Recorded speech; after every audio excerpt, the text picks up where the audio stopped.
వేణుగోపాల్ గారు manifesto release చేసినట్టున్నారు. అంతకుముందు 2014లో చంద్రబాబు నాయుడు గారి మేనిఫెస్టో మీద కమెంట్లు కూడా తీవ్రంగా చేయడం జరిగింది. మధ్యలో మీ మేనిఫెస్టోని ఎందుకు చూపించలేదంటారు? పాత మేనిఫెస్టో సార్, ఇప్పుడు లక్ష్మీనాథ్ గారు మీకు అదే విధంగా ప్యానెల్ లో పాల్గొంటున్న వివిధ రాజకీయ పార్టీ నాయకులకి, విశ్లేషకులకి అందరికీ నా నమస్కారం. లక్ష్మీనాథ్ గారు, ఈ రోజు జగన్మోహన్ రెడ్డి గారు ఏదైతే 2019లో ఇచ్చిన మేనిఫెస్టో ప్రకారం ఈ రోజు నెరవేర్చారు కాబట్టి దాన్ని బదిలీ కొనసాగిస్తాను, దానితో పాటు కొన్ని చేర్చడం జరిగింది. ఈ రోజు సామాజిక భద్రత మేనిఫెస్టోని విడుదల చేయడం జరిగింది. అంటే ఈ రోజు ఏదైతే 2 పేజీల మేనిఫెస్టోని జగన్మోహన్ రెడ్డి గారు విడుదల చేస్తూ సామాజిక న్యాయం చేయాలి అందరికీ అని చెప్పేసి విద్యలోను, వైద్యంలోను, వ్యవసాయంలోను పెద్దపేట వేసి ఇంకా కొన్ని మార్పులు రావాలి, అదే విధంగా ఆర్థికంగా చూసుకోవాలి అని చెప్పేసి విద్యకి, వైద్యానికి, వ్యవసాయానికి అదే విధంగా పేదవాళ్ళకి ఏదైతే 32 లక్షల ఇళ్ళు ఉన్నాయో దాన్ని కొనసాగింది.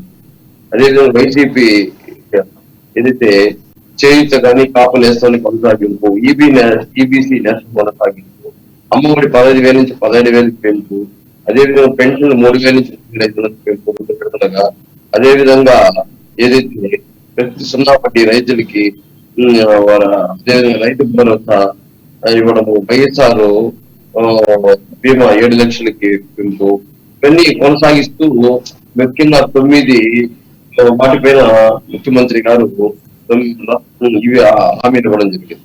ఈ రోజు ఏదైతే మనం ఆర్థికంగా ఎదగాలి అనుకుంటే విద్యలో మార్పులు చేసి ఆర్థికంగా మనం చదువుకుంటే ఆ కుటుంబంలో ఉద్యోగాలు కానీ లేదా బాగా ఉన్నత విద్యలు చదివితే మంచి ప్రయోజకులు అవుతారని చెప్పేసి విద్యకి, అదేవిధంగా వైద్యంలో ఏమంటే అకస్మాత్తుగా ఏదైనా జబ్బులు వస్తే భరించలేని పరిస్థితి కాబట్టి ఈ రోజు 25 లక్షల రూపాయల వరకు వైద్యానికి పెంపు ఆరోగ్యశ్రీ ద్వారా, అదేవిధంగా వ్యవసాయానికి రైతు భరోసాను కూడా పెంచడం జరిగింది.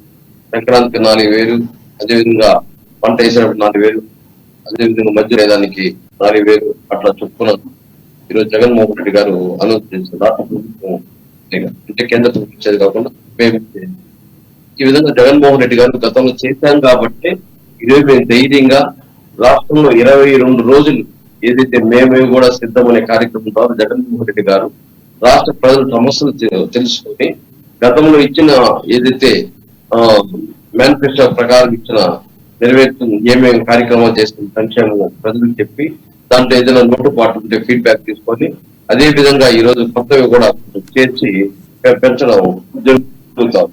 ఇది చెప్పడం ఒకటే, 14లో ఇచ్చిన హామీలన్నీ దాదాపు 9% మేము హామీలు అమలు చేస్తాము.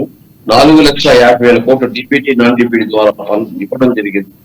అదే విధంగా ఈరోజు అభివృద్ధి కార్యక్రమాల్లో 4 పోర్టులు అయితే పూర్తి అవ్వడం కానీ, పరిశ్రమల విషయంలో అయితేనేమి, పోలవరం విషయంలో అయితేనేమి, అదే విధంగా రోడ్ల విషయంలో అయితేనేమి, ప్రతి దాన్ని ఆచి చూసి జగన్మోహన్ రెడ్డి గారి రాష్ట్ర ప్రభుత్వం ఎంతవరకు చేయొచ్చు వాటి చేస్తూ ముందుకు పోతుంది. కాబట్టి వేణుగోపాల్ గారు, ప్రజలు ఆల్రెడీ మీ పాలనని చూశారు.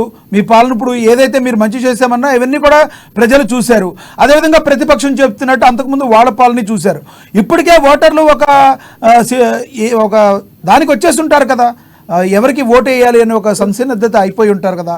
ఇప్పుడు మేనిఫెస్టోని బట్టి మళ్ళీ ఓటర్లు మారే అవకాశం ఉందంటారా? అది టీడీపీ మేనిఫెస్టో అయినా లేదంటే మీ మేనిఫెస్టో అయినా? సార్, రాష్ట్రంలో 1,60,00,000 కుటుంబాలు ఉన్నాయి సార్. 1,25,00,000 కార్డు రైతు కార్డు ఉన్నాయి. దానికి కేంద్ర ప్రభుత్వం 1,10,00,000 కార్డులు ఇస్తే జగన్మోహన్ రెడ్డి దాదాపు 15 లక్షల కార్డులు జగన్మోహన్ రెడ్డి గారు రాష్ట్ర ప్రభుత్వం ద్వారా విడుదల చేయండి. వీళ్ళకందరికీ రేషన్ అనేది ఫ్రీగా ఇస్తారు. కానీ సంక్షేమం అనేది మాత్రం ఎవరైతే అర్హులు ఉన్నారో అర్హులకి ఫిక్స్డ్ వాల్యూస్ ఉంటారు.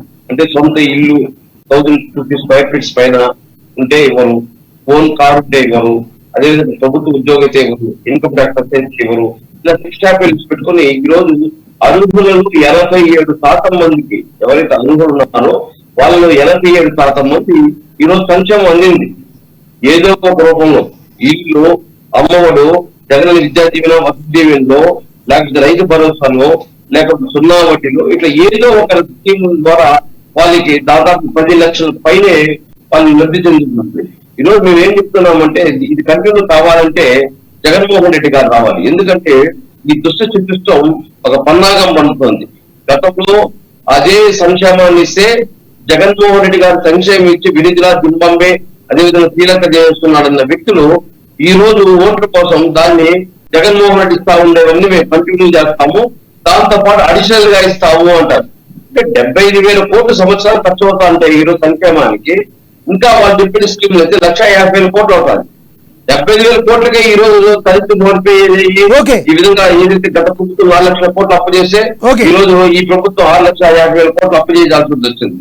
అంటే 2,50,000 కోట్లు పెంచడం జరిగింది. ఓకే. ఈ విధంగా ముందుకు పోతే నువ్వు 1,50,000 కోట్లు యాభై సంక్షేమానికి ఇస్తావు. ఓకే. జగన్మోహన్ రెడ్డి గారు ఇచ్చేది మేము కొనసాగిస్తామని ఎట్లా చెప్తావు? గతంలో ఎందుకు విమర్శించావు?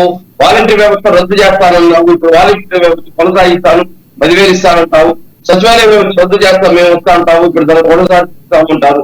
జగన్మోహన్ రెడ్డి గారు చేసే కొనసాగించే కార్యక్రమాన్ని ఓకే వేణుగోపాల్ గారు, మరి నీకు ఓటేసి నుంచి కొనసాగించాలి నువ్వెందుకు? ఓకే వేణుగోపాల్ గారు.